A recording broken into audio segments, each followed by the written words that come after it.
น้อสาวหมอลำหีดำปล่อยก่อนท่านสิบวัดเวลาก่อนนางเอ้ยจังว่าเด็กเข้ามาแล้วฟังเสียงไก่ดอกมันคัน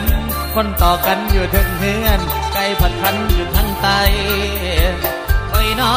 ยามแม่เฒ่าใจหายคนนักไล่ลูกเคยนี้ยามแม่เฒ่าใจดีแต่งลูกสาวน้ำเอิญเฮาบอกขึ้นนอกไปแล้วคืนสั่งแนวแม่เฒ่าชมท่านบอกข้าแม่เฒ่าทิมสาแล้วพี่บอกคือโอ้ยน้อนางเอ้ยคำแม่นน้องหักอายให้เจ้าตายเป็นหัวแม่อ้ายสิเป็นผู้เลี้ยงสิเที่ยวสิแต่แม่งัวน้องเอ้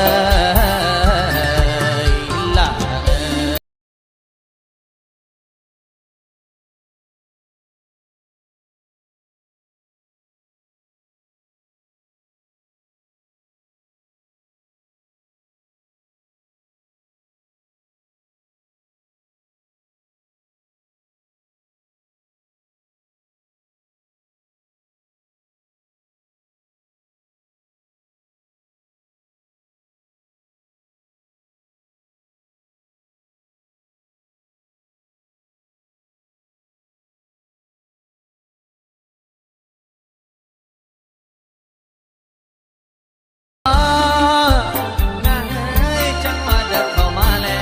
สั่งมาเดินสิเงียงเงียงเงียงข้างซ้ายข้างขวาเงียงข้างขวาข้างซ้ายเงียงข้างนั้นข้างนี้มีต้นบ่ทอกันบ่นอ